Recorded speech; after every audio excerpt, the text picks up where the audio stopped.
Welcome to How Now, the podcast where we talk about how to live in the now. And here's your host, Kim Martin Raymond.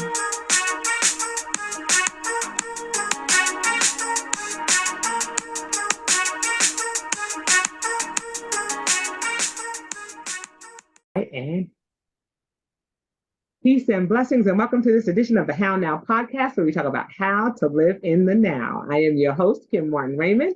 I am a minister, spiritual life coach. I'm a health and nutrition awareness coach, and I am author and founder of Redefining You, LLC, where I help my clients to realign themselves, mind, body, and spirit. So if this is your first time joining us on the How Now podcast, welcome in. We are so glad to have you here. Make sure that you go to www.hownowpodcast.com, choose your favorite podcast platform, and be sure to like, follow, share, and subscribe. You can also go to the bottom of the page where you'll see this week's banner for the show, and it will take you to our How Now YouTube channel, where you can like, follow, share, and subscribe there as well. And make sure that you hit the notification bell so that you always know what's happening in the now. That is www.hownowpodcast.com. So let's get into today's show, where we're going to be talking about empowering our early learning environment. Okay, the one thing that we have been seeing, of course, post-pandemic, or not post-pandemic, while we're still in this pandemic or coming to the area where we're getting out more, we're seeing a lot of changes in the childcare industry. And that is something that is near and dear to my heart because, as you know, I do some training for a, internationally recognized childcare facility. And what we talk about is how the industry is changing, how we're seeing a lot of new people entering the industry, as some who have been veterans in the industry are choosing to move out of this space. And so we're wanting to make sure that as these transitions are happening, that the environments that are changing around our children are ones that are going to be safe for our children and for those who are entering into the industry. It's something that's so critical and important. And, before I delve into this conversation and before we peel back the onions on this, I would love to have my guest who is here with me to help us to navigate through this space and to talk about what or the early childhood environment is looking like. Okay, so as is customary with the How Now podcast, I'm going to have my guest to introduce herself at this time. Hi, Kim. My name is Cathy Durand-Horne, and I am the founder of Intentional Logic Group, LLC. And I have been in the early childhood field for probably more years than I care to reveal, but over 20. So I've definitely seen some changes. I've been a teacher, I've been an administrator, I've been a co-program director. I'm currently a consultant and also a director of professional development for a Montessori Training Education Institute. And also probably all of that, my education and experience, could not have prepared me for my most valuable job as mom to my 8-year-old son. So I've definitely been in this industry as a parent, as a caregiver, as a teacher. So I definitely have seen lots of changes over I would say over 20 years, and more specifically as it relates to our conversation since the pandemic, pre and post pandemic. So I'm excited about this conversation, and I'm excited to be here with you today. Yes. Cathy and I have history. We have worked together at a certain station in our lives, and I was happy to have had the experience of working with Cathy and of working alongside her in this industry. And as she said, she's a mom and an administrator and has worked in different facets of education. And so she brings with her some wonderful objectivity. And that's something that's important in this field, to be able to have experienced it and to touch it from different touch points, and that makes her, we'll say it, dare I say it, an authority.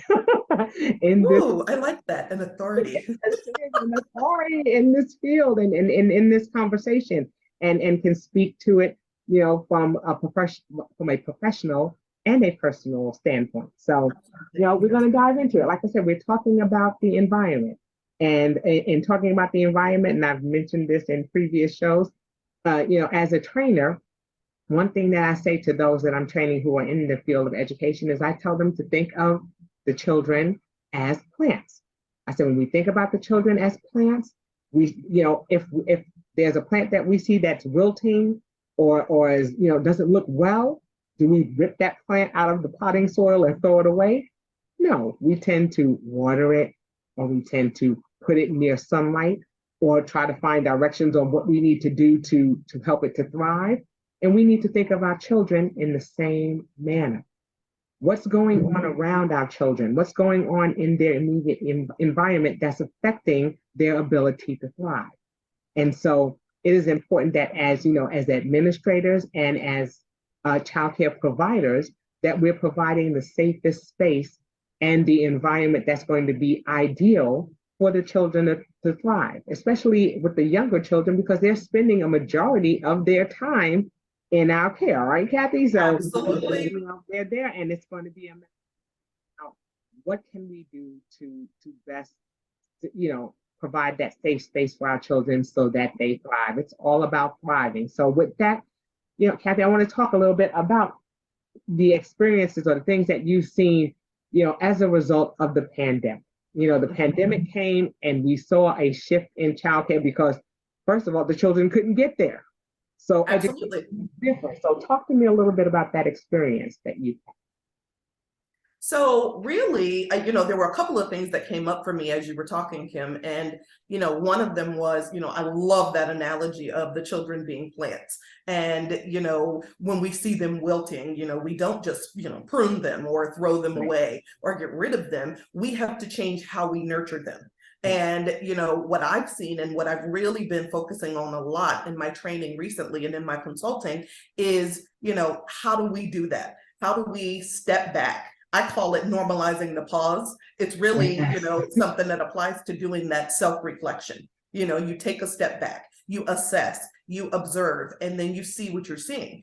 I feel like then that should inform how we interact, how we change our nurturing as caregivers. Like you said, during the pandemic, there were a couple things that happened. Yeah. They couldn't get there, schools were closed, or, for whatever reason, they were not allowed or able to be in our care. So we saw more children staying at home with family members or extended family or with their parents. Quite honestly, that was probably really shocking and eye-opening for a lot of parents, and they had a greater appreciation for what it is that we do now with their children. So, it was kind of eye-opening, even for me myself, doing it with other people's children versus doing it with my own. And I'm like, oh, okay. Right. Also, you got flowers, candy. You were like, really? Exactly. Like, okay, I'm out of my bag of tricks is empty. Now what do I do? But, I feel like that also opened the door for more of that cultural or familial influence, to be at play in the children's lives. So what that had the potential to do was, in some cases, present what appeared to be a delay. So now post-pandemic, I'm hearing teachers saying, oh, well, yeah, these children are different because they didn't have as much social and emotional development. They didn't have as many social opportunities because we were inside during the pandemic. So the interaction was very limited, as it should have been. But we're seeing that effect on the children's development. They're not as able to be independent. Especially, I work in the Montessori world, where a large part of our emphasis is placed on children being independent at an early age and being able to, exist and maneuver for themselves in this classroom environment. And we've seen that children aren't as able to do that as quickly. And then also, if you think about the cultural and sometimes familial influences, how is that household run? Are they having meals where they're sitting on the couch? Are they being asked to sit at a table? Are they using utensils? Are they, there's so many different scenarios or different family routines and norms or cultural norms that can affect that. So we're seeing that at play more because they were spending more time in their home environments. So then when they're back in the school environment, we're saying, okay, well, they don't know how to use a fork. Why doesn't he know how to feed himself? Why is he not toilet trained by this age? What's happening? Why are they not able to sleep, independently? Well, because they may have been in bed with a sister or brother or family, co-sleeping.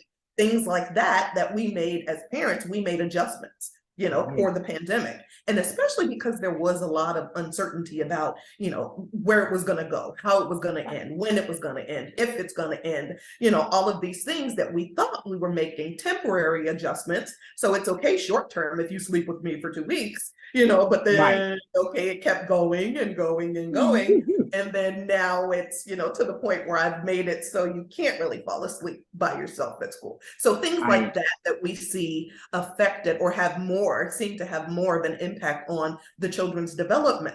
So what I teach when I'm teaching my teachers and in classrooms doing my consultation, I'm informing the teachers, yeah, we can identify all of those things, but we're really doing the children a disservice if we don't take a look at why those things are happening and then step back to figure out, how do I change how I nurture this child? Because their needs are different, things that I might not have had to teach them initially because they were here every day and getting the routine, they've lost that. Like you said, they've regressed a little bit, or, different things are at play, or some of them just weren't home, were just at home. So they just haven't been in our care. So we have to step back, and it forces us to raise our consciousness of our tolerance level, of our patience, of all of these things. We can't come to the table with the same expectations of the children when they haven't been given the same opportunities. That plant is not going to grow the same as the other plant if it's not given an equitable amount of sunlight or water or whatever it is that it needs. I've been doing a lot of work in diversity, equity, and inclusion, and I feel like post-pandemic, it's more important than ever that we focus on that equity, because it's not about equality, giving all of the plants or all of the children the same amount of water every day. Well, this one might need a little bit extra water in order to be successful and to thrive. Same thing with the children. You got to normalize the pause of stepping back, reflecting, seeing, and acknowledging that each child is going to be different. Just because they're all two doesn't mean they're all going to do the same thing. And now there's even more of a familial and cultural influence at play. So there really may be some differences that we need to bring in that equity and make sure that each child is getting what they each need to be successful and to thrive. So it's more of an awareness. I like to call it just a raising of consciousness. And then you have to look at yourself. What did the pandemic do to us as educators? Thank you. You got to be real. You take you with you into every situation. So I have to normalize the pause of doing my own self-reflection and holding up that mirror. I like to reference Michael Jackson in my training. I'm starting with the man in the mirror. That's where it starts. That's the self-reflection. That's the normalizing the pause. Get in the habit of saying, okay, why is that triggering me? Why am I having this issue? Why is my fuse so short? How am I relating to my coworkers? What am, I know for me anyway, being a sociable person, being stuck in the house, was challenging, and it had an impact. Some things good, it forced me to slow down, which I needed to. So I do believe that God was, helping me to do that, but also for some of us, it was traumatic. I lost a sibling, to COVID, during that time period. So even that, thinking about people who experience loss, it changes you. It changes how you respond and how you react. So not only are we seeing this difference with the children, we're seeing the difference with ourselves as adults. What am I bringing to this space? How am I different? That's why I love your How Now podcast, because it's like, how am I different? How are the children different? How do I need to nourish them differently now? How am I doing that in an equitable fashion? How has it impacted them? I was gonna say that is huge. What you said was huge. So many nuggets in there. But the one that resonates with me the most, and like I said, I see this in my trainings as well. It does. It starts with the caregiver, okay? Because this was a situation where we all went through this pandemic at the same time. And it affected each one of us in a different way, even though it was, the constant was that we all experienced this pandemic, but the variables that came along with it were different from individual to individual. And just like you said, I can't water that plant if we're going with if we're sticking with the plant analogy. I can't water that plant if I don't have a watering can. or I can't Exactly. water the plant if my watering can has a hole in it I and have no water. Right. I don't have any water to give you. right, No. there's no water in it, or the water is limited because there are Mhm. holes in it. Because there are some things that I need to take care of, or things that I'm experiencing because these caregivers, they may be mothers or fathers or grandparents or caregivers for other young children. Yep. And Absolutely. they were affected as well. And so we just can't say, okay, well, it's your responsibility to deal with what they're calling quote unquote COVID kids if I Right. can't self-regulate. How can I Exactly. expect the children to regulate or self-regulate if Exactly. I can't self-regulate? And so, Exactly. one thing that we talk about in our trainings all the time is that the children get their energy from you as Us. the person who is caring for them for a majority of the day. So if I come Exactly. in and I'm like, woo, woo, woo, they're going to be like, okay, Miss Kim, what are we doing today? You're on Exactly. fire. If I come Yep. in and I'm distraught and I'm fussing Wilted like your plant, right? totally wilted like that. Exactly. They're gonna be like, you need Starbucks? You didn't have any Right. cereal What's today? What's happening? the matter Yep. with you? Exactly. So, 100% they're going to get their cues and their energy from from us. from us. And if we're not providing that for the children, then we're doing them a disservice because we haven't Absolutely. taken the time to get ourselves in order before we can Mhm. in turn get them in order. In order for children to feel safe in a space, you have to feel safe in that space as well, because otherwise it's going to reflect on them. They're going to sense it. They sense everything. Exactly. They're going They to sense absorb everything. They anxiety. absorb It's everything. on everything. So if The you're stuff you intend, right, yeah. I always tell my teachers, I'm going with Dr. Montessori's philosophy that they absorb everything. They have this absorbent mind, especially from birth to 6. So when we're working in these early care spaces, I said, there's no switch, that there's no on and off switch to what they right, absorb. They don't only absorb the good things that I want them to right, get. They absorb the good, the bad, the ugly, the intentional, the unintentional. So why not be intentional? The minute you walk through the door, and I've said this even when I'm teaching in traditional early care environments too, you flip a switch from the time you walk yeah, in. You have to intentionally flip that switch. I always use the analogy of you referenced children being with us during their day more than they're with their parents. I say it's a co-parenting relationship. oh, it is. And you have to be on point and you have to be intentional Yeah, about what you want to pour into them. yeah, Do the preparation, yeah, do the self-reflection so that I'm bringing my best self to this table. When I walk into the room, whatever anxiety, upset, fear, anger, all of that stuff that I'm dealing with, somebody might have cut me off in traffic on my way. The minute I step into that classroom though, I need to leave that at the door. I need to flip that switch. There's the yeah, switch. You flip the yeah, switch. The switch is in you. It's not yeah, in the children, it's yeah, in you. So yeah, how you respond, whether you're patient, whether you have realistic expectations of them developmentally, and then taking into account their situations changed. They're yeah, not, they did for whatever reason, maybe they spent more time home with their parents, and the way that right. their parents discipline is very different than the way that you are able to discipline them at That's right. school. So the social Right, norms and cues that we would have already implanted or gotten them familiar with, they're right, not having that. But then at right. the same token, the other part of that, what I'm seeing, at least I saw this with my own son, because he, was going to kindergarten that fall after everything had shut down. And, so he had to do virtual kindergarten. Mm-hmm. Kindergarten with your mom in the next room at the dining room table doing, her work is Right, very different than you being at school and having autonomy and having to adjust to the teacher's rules and right. to sit in the classroom and, do what you're supposed to do. Of course, he's much better behaved, and not perfect, of course, but, as opposed to me in the other room, listening, hearing him, and I'm saying, hey, did the teacher just have to ask you twice? Right, Like, I'm sure right. you're, doing what you're supposed to do. That reels it in a lot faster than if he were at school and I'm nowhere around. So Exactly. that's a whole different experience Right. virtually, so I feel like I'm like that book. I don't know if you remember, this is from our generation, we're probably dating ourselves, right? Back when people read paper books, but that book when that they said everything I needed to know I learned in kindergarten. I'm like, Yes. what does that mean for this group of children? Because his kindergarten experience, learning to share all of these other Right, things, and, right, right, all of those right, social cues and right. norms and, rules. I'm like, They didn't get that. He was in the living room at a table, like with a computer screen. Now, on the flip side of that, the technology, the advancement, I was navigating as a trainer how to do, how to flip and do like Zoom presentations and all of this stuff. Yes. He is a whiz at it. I was like, man, at 5 years old, they were doing PowerPoint presentations for Black History.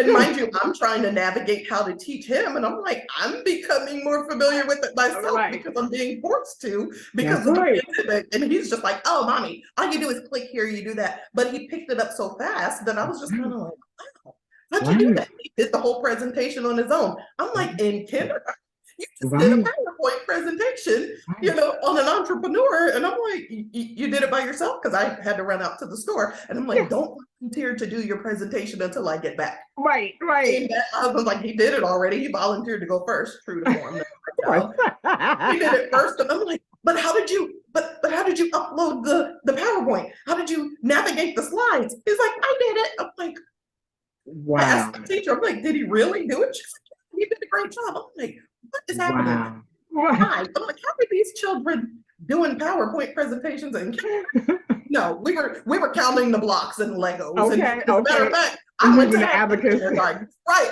It wasn't even required. I went to half-day kindergarten. Probably didn't get through lunch. And they're doing PowerPoints. They're doing, Google Slides and sharing their work. And I'm like, all the stuff that we're navigating in the professional world, they're getting it in kindergarten. I'm like, man. But you know what it does, what it also brings to my attention, again, when we were talking about some plants need more watering than others, think about those children that are not exposed or don't have the technology. Their family only has that one computer and they've got 4 or 5 siblings and everybody is supposed to be on the computer at the same time, and computers have not been provided to their homes for them. So think about the regression that took place for those who didn't have that access. Like you said, that equity, that were not able to have the tools that they needed to be successful. And what do we do in that instance? You have 5 other siblings. There are 6 of you all. Mom or dad needs to use that computer to work, and so they're not going to give you that computer. So y'all just go and play, or y'all just go and sit and watch TV because we don't have any tablets or anything for you to get on there. The technology isn't there. So there are some unbalanced scales that happen there. And then another point that you made, even in talking about the transition, the biggest transition for both the staff and for the children is coming into that building.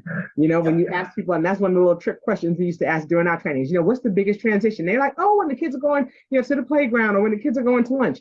No, the biggest transition is when they're coming from outside of your facility inside of the facility, because we don't know what was happening prior to them getting there. They couldn't bring their favorite toy, or they didn't have a chance to eat cereal, or their family member was fussing at them. Just like you said, for the adult that's coming in, they could have had a disagreement with their spouse. They could have gotten cut off in traffic. They didn't get a chance to stop by, McDonald's, or they didn't get their coffee this morning because they were running late. They had a flat tire. There are so many variables that happen on the outside that making that transition in is not always the easiest one to make. And so, it becomes a challenge, in that regard. And so just like you said, the scales are unbalanced. We don't know what environment they're coming from. We just know the environment and can have control of the environment that they're coming to. And so, and just like you mentioned, leaving, flipping that switch and leaving things at the door, we also know that in extenuating circumstances, sometimes you can't leave it at the door. I remember one instance where there was a young lady, she kept looking out the window in one of the classrooms, and the director asked her, why do you keep looking out the door?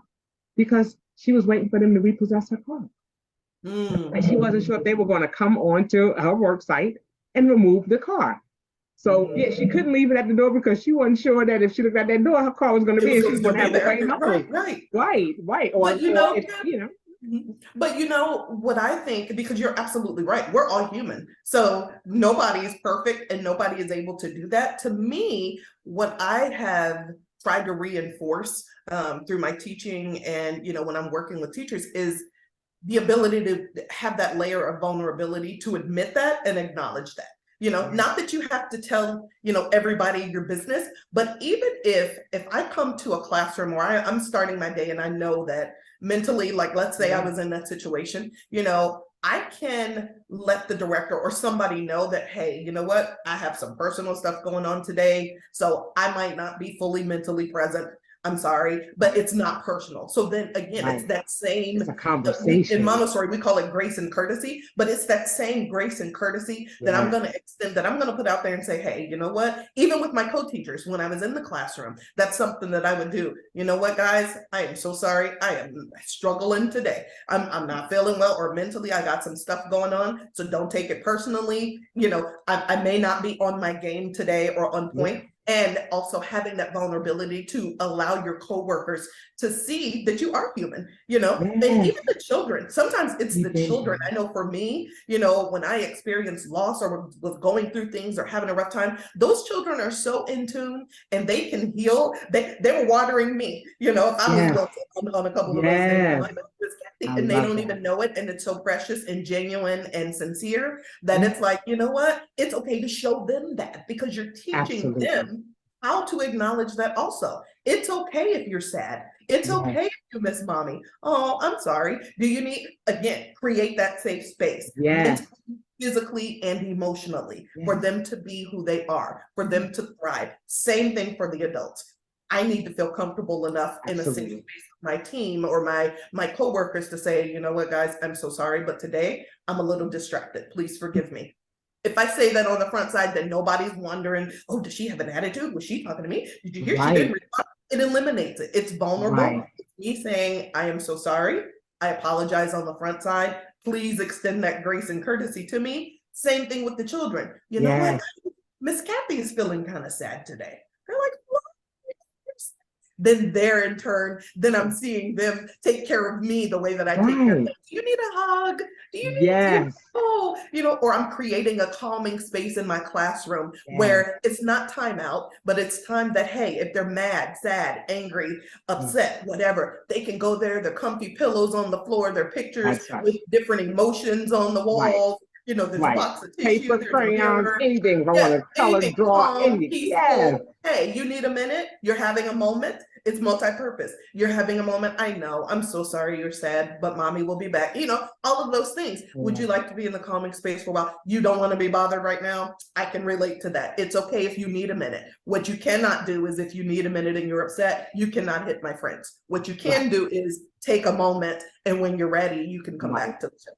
You can wipe your face. All of those things. We're teaching them how to manage their emotions by how we're doing it. So if I'm in there and I'm yelling at them because I'm mad at my husband, no. That's right. That's right. In and say, you know what? Miss Cathy's not very happy right now. So maybe, what can I do to calm down? Because again, you're giving them the tools. Because they might not have gotten that. You're modeling for them. Exactly. We're using these arbitrary phrases. We do that often as teachers. Calm down. You need to calm down. What does that mean? We started saying, okay, breathe in like you're smelling cookies. Now blow it out like you're blowing out birthday candles. That's calming your breathing down. Let's do it again. You're practicing those things in your classroom. And that's what I love to do that. My director would walk in some days. She's like, what are you guys doing? We had the lights down. We had them trickling water on the CD. Sorry, dating myself again. That's a compact disc.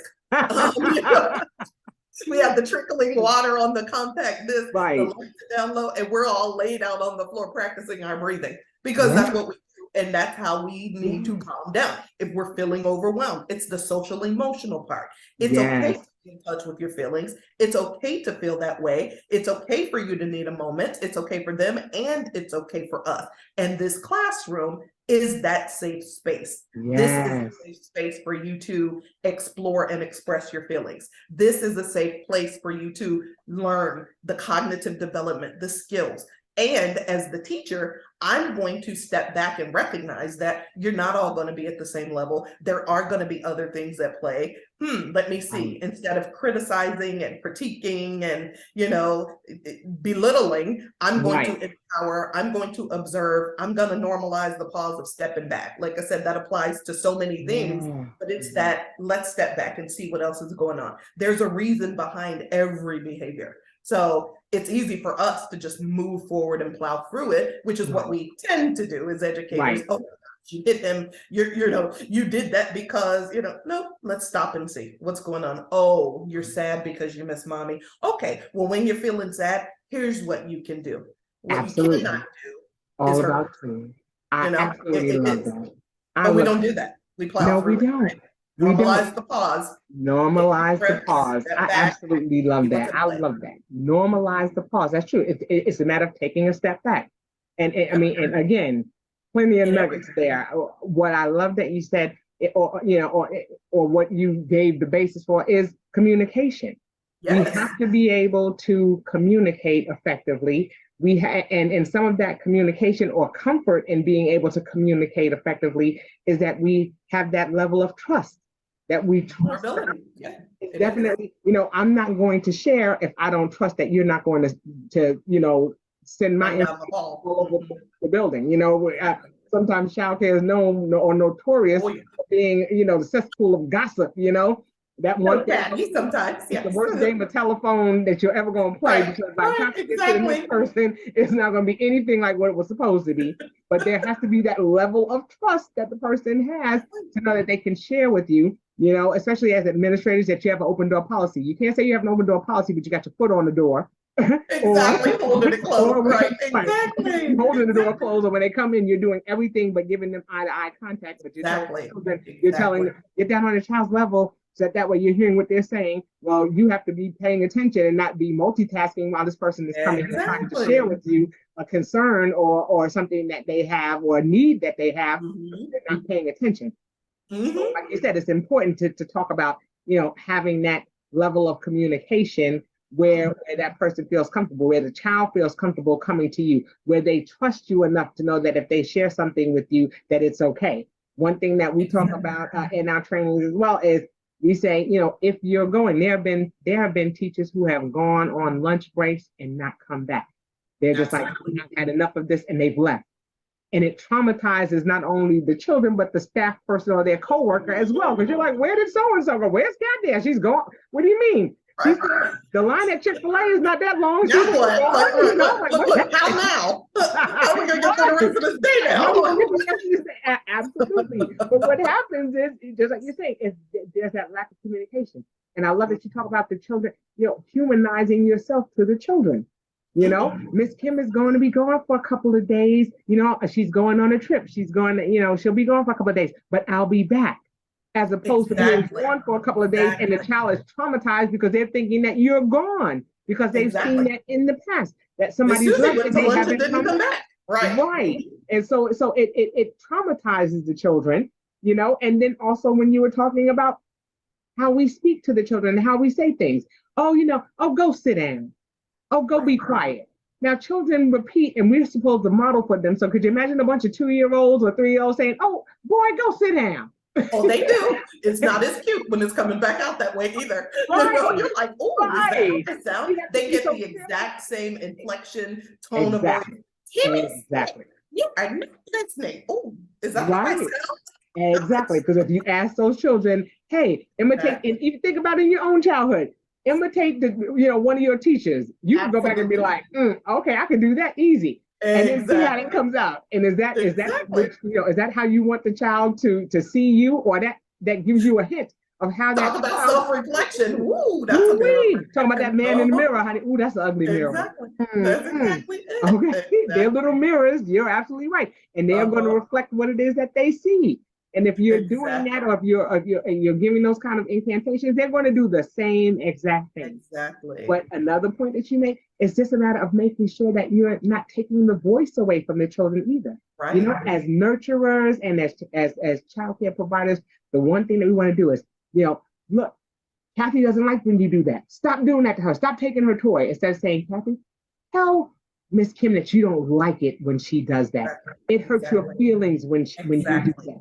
Because what happens is you take their voice away from them, they become adults who don't speak up for themselves. Exactly. So we have to be able to set that tone. So just like you said, if you're talking about the communication, that is huge. It is huge. Absolutely. Because it comes from the comfort level in that communication, or in how we communicate is going to come from our level of comfort or trust in being able to share with that particular person. Yeah. Otherwise, I think that something else. Oh, I'm sorry, I didn't mean to cut you off.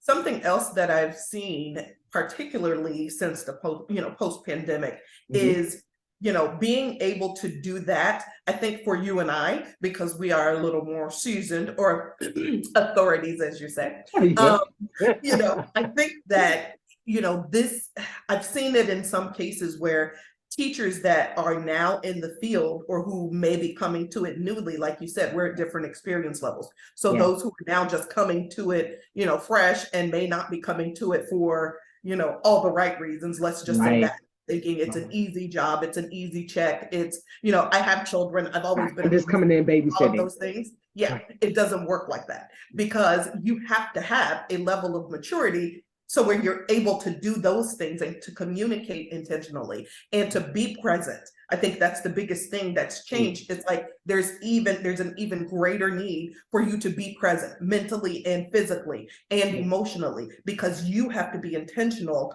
about being able to communicate with the right words, with the right tone, with the right intentions, with the right, behavior that you want them to see. So you're modeling it. You have to be intentional on so many levels that if you come in without that awareness or consciousness, it's more frustrating. You're pulling your hair out. It's a high level of anxiety. Your day is filled with frustration. I always tell people in this field, if you're in it just for the check, it's not going to work, because you're going to be so frustrated. You don't know what to expect developmentally. You don't know that at 18 months, they're in a dumping phase developmentally. So yeah, they do keep dumping the blocks all over the floor every time you pick them up and put them back. They literally go right behind you after you touch it and dump it on the floor, because they want to do what you're doing. And then too, they're in a dumping phase. So, then we take it and put it up. You're done. You're done with that. I'm frustrated. I'm tired of picking it up. The toy goes in timeout. Pick it up. Right. I'm like, right, exactly. Then there's that. But I feel like,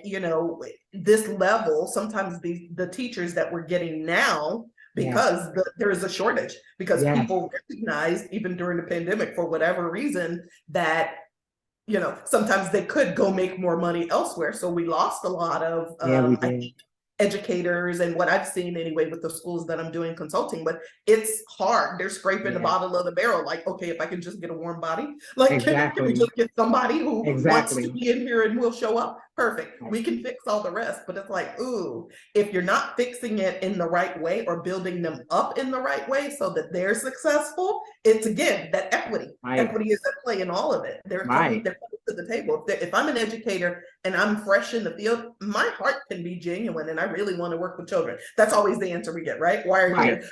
I love children. I love working with children. Do you? Okay. Well, here's what it involves. Let me start that from the beginning and tell you what to expect, so that you have a realistic understanding of what's expected of you, of what to expect of the children. And I find that we haven't always had the time to do that now, because we find ourselves in such a shortage that we're like, okay, just put her in there, just put her in there.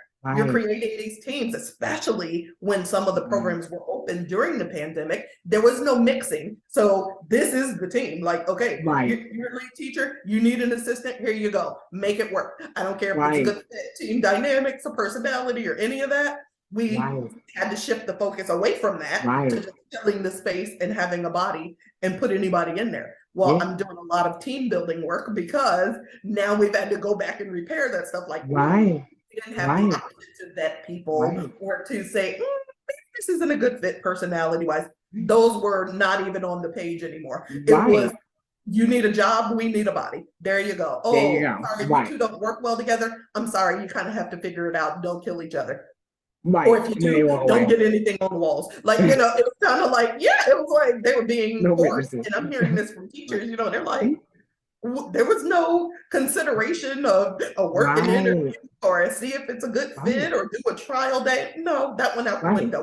we're And then doing it's like, orientation and checking off the boxes that they yeah, sign all the paperwork thank and they you. do Thank everything. you. And we Exactly. so have to do the Yes. onboarding. There has to be an onboarding process Yeah. because if you don't do that and don't take the time to do that, and you're bringing people in at quote unquote Yep. green that are not familiar, Uh-huh. that's when mistakes Setting happen. them That's up for when failure. safety and Yep. supervision issues Safety, take all place. of that. And then All of that's that. when we have people coming in from state to do investigations because Exactly. people have snapped.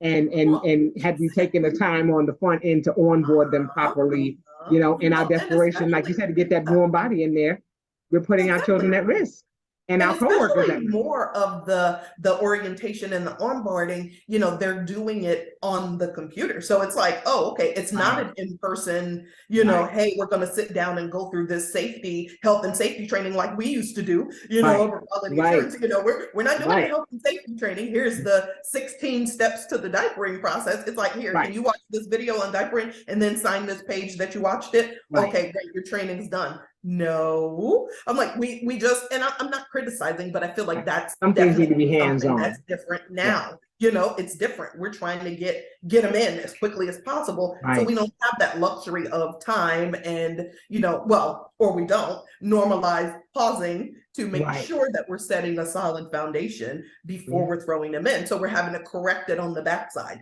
Now you got to go and do a training on health and safety because someone fell or did something. Now a child got hurt. That's exactly because this staff person wasn't efficiently trained on how to create a safe space mentally or physically, or supervision on the playground, or you know, they don't know that they should be in a triangle formation or be positioned in the classroom with their, you know, backs, you know, like so that they're facing all of the children, you know, things like that I see have fallen by the wayside because there's an urgency that's there. And it's unfortunate because the children are the ones who suffer, the coworkers are the ones who suffer, and it becomes this vicious cycle of people coming in and going out because now they're frustrated. Now I've been brought up on an investigation. Now I don't know, you know, like there's this vicious cycle that's happening now that I think it's really critical too. When I'm seeing, I don't know if you were feeling this too, but I feel like it's so critical now because you do have these children who need more. In a lot of instances, they need more nurturing. They need us to be present more. They need us to be in tune with what they need and to step back and take into account the deficiencies or not even deficiencies or delays, but, you know, cultural or familial influences or pandemic influences at play. They might not be where our, you know, 2-year-old class typically would have been pre-pandemic. You know, I might have been able to run my classroom this way then, but I'm not able to now because the children are at different levels. They need something different. They need more nurturing. So to me, I see that it's critical now. It's such a, you know, there's such a need for this independent consulting, this, you know, coming in, this personal, hey, let me talk to you. Let me show you hands-on training. Let me give you real examples from your classroom that you can relate to. So, you know, not just something that you clicked through on the computer and checked and said you did, and we put it in your file. That's it. Because just like you're saying, you have some, you know, because some of our seasoned teachers are leaving, they're not even there to be the mentors and the coaches that we need for them to be. And then, you know, the demand for that teaching and coming in. Can you come into my classroom and show the teachers where there would typically be someone who was there, boots on the ground? Because even for trainers who come in, even if we go into that classroom for that one particular day and walk with you through your classroom, who's going to pick up, you know, where we left off? There needs to be somebody there who makes sure that continuum continue, you know, that trajectory continues. The momentum continues, exactly. How is it going to happen if we're just there for one day as a trainer and then we're gone? You know, who is there that's going to hold it down for us while we're gone? Exactly. We can't be in all places at all times. And so there needs to be that coach or that mentor or someone that is physically there in the building. But if everybody's new, who are we pulling from? How? You know? How now? Exactly. Where are the resources that we need? And that is something that is really, like you said, a challenge. And it becomes a point of contention and frustration, especially for those who have been in the field for a long time. And they've been like, I've never in my life seen anything like this. You know, I think about public school teachers who I know who have been in the field 25, 30 years, and this is the first Mhm. time now they're being tasked with having to do virtual classrooms. They've never had to do that Right, before. So for exactly, some of them, that exactly. learning curve was a little hard, and they're like, you know what? No, I It is. can't do this because I've always, for the last 25 years, I've always done it This this is way. how And I've now done you're it. Yep, right. Now you're wanting me to come in and do all this, and now the demands are different, and now you yep, don't even have people that are able to do it. Now I've got to do double the work. And for a yep. lot of people, they were just like, you know what? No, I'm just gonna go ahead and call I'm done. it. Yep, I'm done. And exactly. we've lost a lot Look, of I'm gonna go work at Chick-fil-A for however much an hour, okay. I'm gonna go buy, I'm gonna go DoorDash. I'm gonna go and and get benefits. doing Hey, you know yeah, what? I'm gonna I'm good. Uber Lyft. Yep, They're gonna do all these other flexibility things. in my schedule. Yeah, Yeah, yeah. they're And pursuing and, other and then I don't options. have to worry about, catching hand, foot, and mouth disease either, or any of the Exactly. other wonderful diseases Conjunctivitis. along with Exactly. being a child. Right. So, for a Exactly. lot of people, they were just like, yeah, I'm out of here. It's like And the pros so and the cons. Mm, absolutely. You weigh it, why and would I? yeah, Yeah, for some of them are just exactly. like, you know what? No, I only had a couple of years. I'm just gonna go ahead and call it. Or they're just Yep, hanging in, or what they do is they check out. We've exactly. heard about that whole quiet quitting thing where people are just Uh-huh. staying on. I'm just going, take check. I only got 2 more years. I'm just gonna ride it out.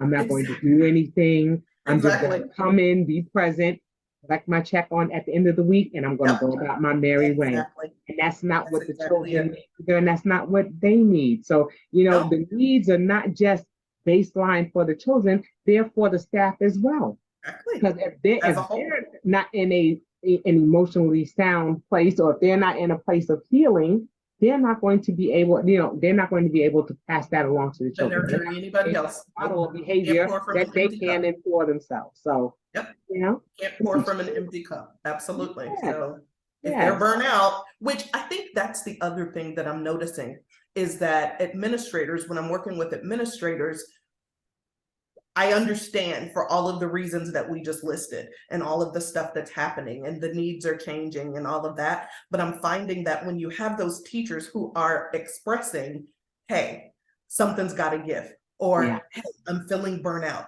that administrators aren't necessarily listening to that. It's not that they're not yeah, sympathetic to it, but on some level, it is that they're unsympathetic to it. It's more right, about, look, we got this bottom line. I need you to just go back in there, do your best. You're just going to have to tough it out. And I think, unfortunately, I think that's part of I think if I had to give advice to administrators, which I try to do now when I'm consulting, it's, you got to listen. If somebody's telling you that they're burnt out and somebody's telling you that, hey, I need a little more. I need you to step up. And I'm not talking, financial and things like that, but right, I'm saying sometimes it's financial. But, if they're telling you, hey, here's what I need. Like you're burning out the good people who were committed, and now, like you said, they're ending up in that phase where they're just like, yeah, it's pointless to express my concerns. They're not going to change it right. anyway. They're not going to listen anyway. Everybody's saying tough it out or do whatever. And I'm telling the administrators like, no, I'm not just hearing this from new people who don't really have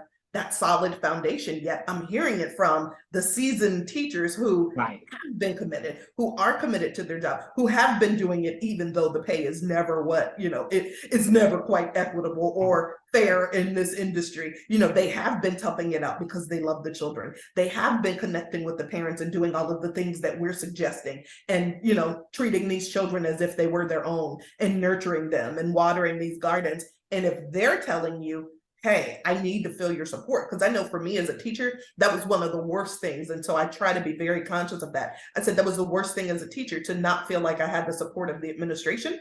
And I'm like, no, no, no, no, that doesn't Right. work. That helps me do this job. I'm making you look good because teachers are the front line, whether we That's like right. it or not. That's Somebody right. gets hurt, my child gets hurt. I may get the report from the director or administrator, but I'm still going to go ask his teacher. That's right. So what exactly happened? That's right. Because he's with you. You're my co-parent, right? Right. Partnering with parents. You're my co-parent here. So I'm sorry, you're the front line. Right. It's my responsibility. So I need to have the administrator support. So I'm saying administrators, listen, be present, make them know that you care, help them know that you're in, even if you don't have all the answers, you may not be in a position to change whatever it is that they're needing, but let them know that, again, it's about that safe space. Let them know that their office or the relationship is a safe space for them to express their needs, and that you're going to listen, and that within your power, you're going to do what you can to support them, because they're making you look good. Like they That's are right. the front line. So listen when they're telling you that. I think that's the biggest thing. I think for me, when I'm thinking about how now and the things that we need to do outside of, like post-pandemic, be Yeah. present for the children, be Right. present for the staff, be present for each other, be vulnerable, mentally and physically present, Yes. be supportive, be, communicate, have effective communication. And with all of that, be intentional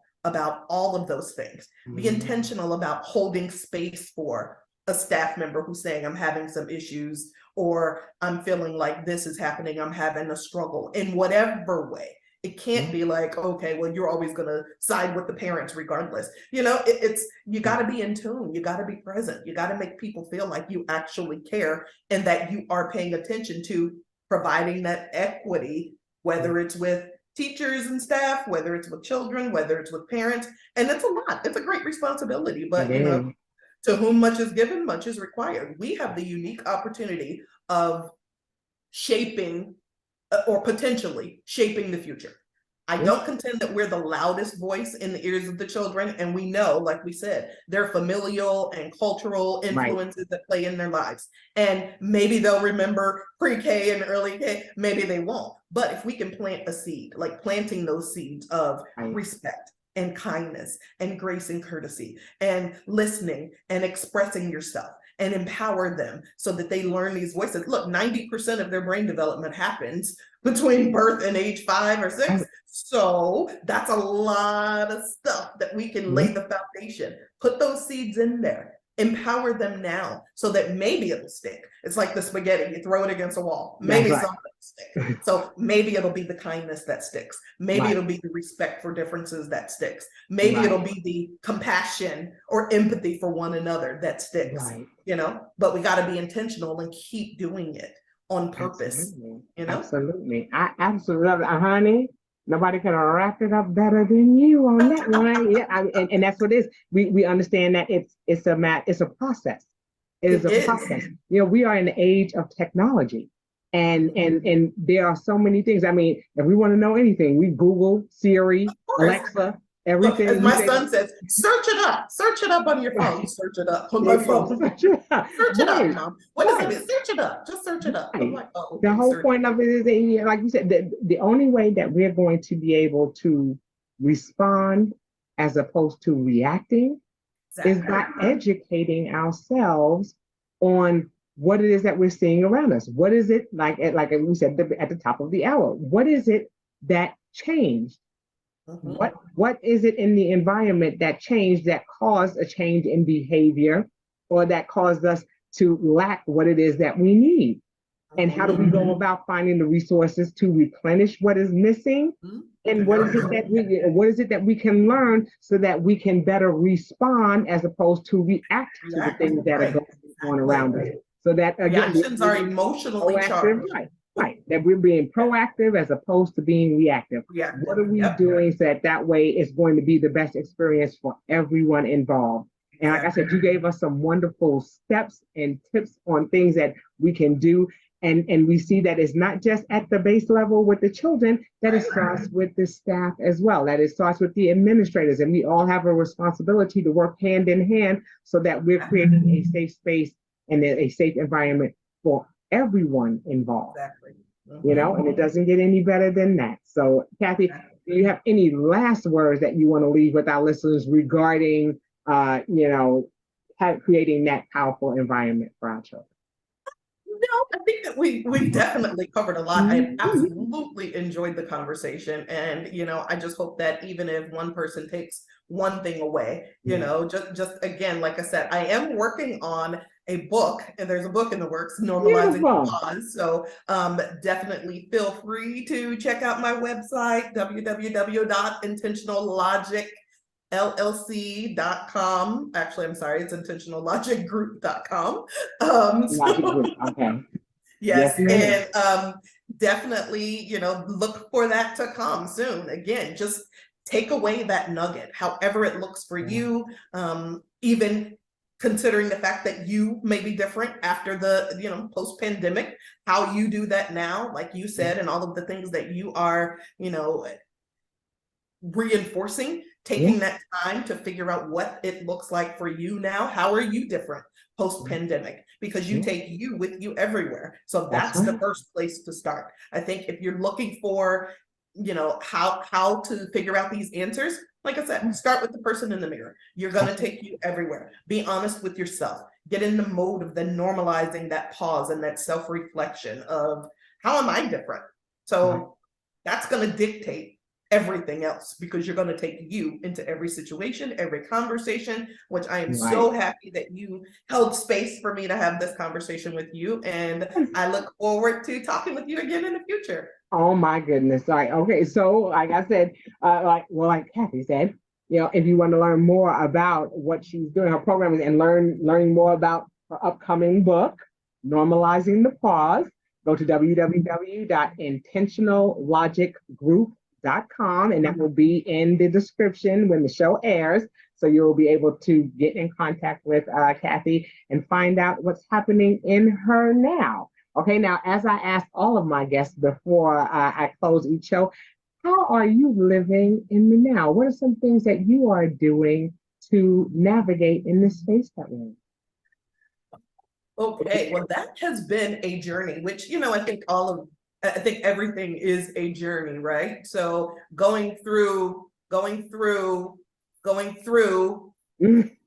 sorry, Kim, going through navigating the now after the pandemic, like I said, it was very traumatic. I did lose a sister during the pandemic, so that has been very traumatic. I think that was definitely, dealing with that grief. It took a minute. I've experienced grief and loss before, but, for my sibling, that was just, it was very tragic in this way, like with the pandemic and not learning, but it was definitely an experience, as they say, that whatever doesn't kill you makes you stronger. So definitely, and that grief is still there, but I think if anything, it's made me value the time that I have more, spending more time with loved ones, being more intentional about putting myself or being honest and in touch with how I'm feeling, whether it's physically, mentally, spiritually, emotionally, and also going through that process, realizing that I don't really owe anybody an explanation